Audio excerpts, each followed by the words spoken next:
আসসালামু আলাইকুম। অনুশীলনী ৭.১ এর আজকের পর্বে আমরা ৪ নংয়ের ত্রিভুজটি অঙ্কন করার চেষ্টা করব। তাহলে চলো শুরু করা যাক। ৪ নংয়ের প্রশ্নটি হচ্ছে সমকোণী ত্রিভুজের অতিভুজ ও অপর দুই বাহুর সমষ্টি দেওয়া আছে, ত্রিভুজটি আঁকো। তো এখানে একটি সমকোণী ত্রিভুজ অঙ্কন করতে বলা হয়েছে, যেখানে অতিভুজের মান দেওয়া আছে এবং অপর দুই বাহুর সমষ্টি দেওয়া আছে।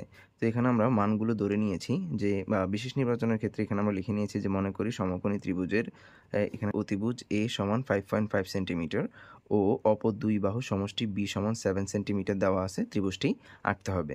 তাহলে এখানে আমরা প্রথমে অতিভুজের পরিমাণ যা হচ্ছে 5.5 সেন্টিমিটার এটা অঙ্কন করে নিব। এখানে এই হচ্ছে 5.5 সেন্টিমিটার এবং অপর দুই বাহুর সমষ্টি B হচ্ছে 7 সেন্টিমিটার। এই পর্যন্ত হচ্ছে 7 সেন্টিমিটার। তাহলে এখানে এটা হচ্ছে A, যেটা হচ্ছে 5.5 সেন্টিমিটার এবং B হচ্ছে 7 সেন্টিমিটার। এবার আমরা এই উপাত্তগুলো দিয়ে ত্রিভুজ অঙ্কন করব। ত্রিভুজটি অঙ্কন করার জন্য প্রথমে আমরা যে কোনো একটি রশ্মি নিলাম, মনে করি রশ্মিটা হচ্ছে MN। এবার আমরা এই M বিন্দুতে 45 ডিগ্রি কোণ অঙ্কন করব। তো 45 ডিগ্রি কোণ অঙ্কন করার জন্য প্রথমে আমাদেরকে কী করতে হবে? 90 ডিগ্রি কোণ অঙ্কন করতে হবে। এরপরে 90কে যদি আমরা সমদ্বিখণ্ডিত করি সেক্ষেত্রে 45 ডিগ্রি কোণ পাবো। তাহলে এই হচ্ছে আমাদের 90 ডিগ্রি।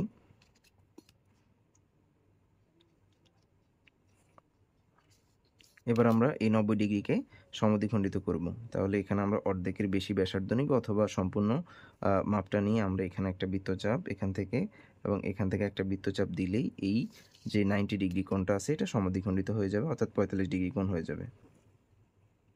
আশা করছি এই পর্যন্ত তোমরা বুঝতে পেরেছো। এখানে আমাদের প্রথমে এই কাজটা করলে ভালো হতো যে আমরা প্রথমে যে কোনো একটি রশ্মি নিলাম MN, এরপরে আমরা সমষ্টি B এর সমান করে এখান থেকে একটা অংশ কেটে নিব। মনে করি এখানে আমরা C অংশ কেটে নিয়েছি, MC অংশ কেটে নিয়েছি। এরপর আমরা এখানে কি করব? 45 ডিগ্রি কোণ অঙ্কন করব। 45 ডিগ্রি কোণ অঙ্কন করার জন্য আমরা প্রথমে আগে 90 ডিগ্রি কোণ অঙ্কন করে নিব। এরপর এটাকে সমদ্বিখণ্ডিত করলে 45 ডিগ্রি কোণ অঙ্কন হয়ে যাবে। এবার আমরা এই যে এখানে কেন B বাহু সমান করেই এখানে এটা নিতে হইছে, এটা কেন আমরা এই বাহু সমান করে নেই নাই? কারণ A হচ্ছে অতিভুজ আর এটা হচ্ছে অপর দুই বাহুর সমষ্টি। এবার আমরা C কে কেন্দ্র করে এই বাহু সমান করে এখানে কি করব? এইটার উপরে একটা বৃত্তচাপ অঙ্কন করব। মনে করি এটা হচ্ছে MP, মানে MPর উপরে একটা বৃত্তচাপ অঙ্কন করলাম, যা এটা হচ্ছে এই A বিন্দু এবং এটা হচ্ছে A প্রাইম বিন্দুতে ছেদ করে। এবার আমরা A আর C যোগ করে দিব। A, C এবং A, A প্রাইম, C যোগ করে দিলাম। তাহলে এখানে আমরা কি করছি? এই C কে কেন্দ্র করে A বাহু সমান করে MP এর উপর একটি বৃত্তচাপ আঁকছি। বৃত্তচাপটি পরস্পর A ও A প্রাইম বিন্দুতে ছেদ করছে। A, C, A prime, C prime যোগ করে দিয়েছি।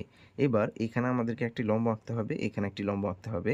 লম্ব আঁকার জন্য যেটা করতে হয় সেটা হচ্ছে এখান থেকে যে কোনো মাপের এখানে একটা বৃত্তচাপ অঙ্কন করতে হবে।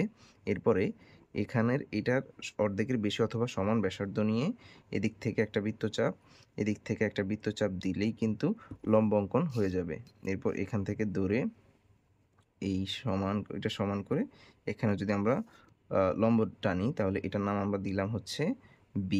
এবং ঠিক একইভাবে এখানে আমরা একটা লম্ব টানবো। এর জন্য আমরা যে কোনো মাপের ব্যাসার্ধ নিয়ে এখানে একটা বৃত্তচাপ, এরপরে এটার অর্ধেকের বেশি অথবা সমান ব্যাসার্ধ নিয়ে এখান থেকে একটা বৃত্তচাপ, এখান থেকে একটা বৃত্তচাপ দিয়ে এইটা এই বিন্দু আর এই বিন্দুকে সমান করে আমরা যদি লম্ব টানি তাহলে এখানে এই লম্ব টানা হয়ে গেল। এটার নাম আমরা দিলাম হচ্ছে B প্রাইম। তাহলে এখানে ত্রিভুজ A, B, C এবং A prime, B prime, C prime হচ্ছে উদ্দিষ্ট ত্রিভুজ। দেখো এখানে হচ্ছে এই MC হচ্ছে B বাহু সমান করে আমরা অঙ্কন করছি। আর এই যে অতিভুজ এটা অবশ্যই হবে তোমার A, এটা হচ্ছে অবশ্যই A। এবং তুমি যদি এটা যদি একটু মাপ দাও তাহলে দেখবা এটা এই যে এ সমান হয়েছে, এইটাও অবশ্যই একই পরিমাপের হবে। এবার আমরা এই অঙ্কনটার বিবরণ দেখে নিব। এখানে আমরা অঙ্কনের বিবরণের ক্ষেত্রে লিখতে পারি যে কোনো রশ্মি MN থেকে সমষ্টি B এর সমান করে MC কেটে নেই। এই যে MN থেকে সমষ্টি B এর সমান করে MC অংশ কেটে নিয়েছি। এরপরে M বিন্দুতে কোণ CMP সমান 45 ডিগ্রি আঁকি। এখানে আমরা 45 ডিগ্রি কোণ অঙ্কন করছি, এর জন্য আমাদেরকে প্রথমে 90 ডিগ্রি কোণ অঙ্কন করে নিতে হয়েছে। এরপর 90 ডিগ্রিকে সমদ্বিখণ্ডিত করার মাধ্যমে এখানে আমরা CMP অর্থাৎ 45 ডিগ্রি কোণ অঙ্কন করেছি। এরপরে সিকে কেন্দ্র করে এ বাহুর সমান করে এমপি এর উপর একটি বৃত্তচাপ আঁকি। এখানে কেন্দ্র করে আমরা এ বাহুর সমান করে এদিকে একটা বৃত্তচাপ এঁকেছি এমপি এর উপর, যা পরস্পর এ ও এ প্রাইম বিন্দুতে ছেদ করে। এরপরে এ কমা সি এ প্রাইম কমা সি যোগ করি। এটা চাইলে কিন্তু আমরা 5 নাম্বারে দিতে পারি, আর এটা চাইলে কিন্তু আমরা 4 নাম্বারে দিতে পারি। অর্থাৎ এটাকে 5 নাম্বার করতে পারি, এটাকে 4 নাম্বার করতে পারি চাইলে। অথবা এটা যেভাবে আছে এভাবেও রাখতে পারি। এরপর আমরা কি করছি, এই যে এখানে লম্ব টানার জন্য এ কে কেন্দ্র করে এবং এ প্রাইমকে কেন্দ্র করে এম এবং এন এর উপর A B O A prime B prime লম্ব আঁকি। তাহলে A B C O A prime B prime C হচ্ছে উদ্দিষ্ট ত্রিভুজ। আশা করছি সবাই বুঝতে পেরেছো। নিজেরা একটু চেষ্টা করলে আরও ভালো বুঝতে পারবে। আজকে এই পর্যন্তই। দেখা হচ্ছে পরবর্তী ক্লাসে। আল্লাহ হাফেজ।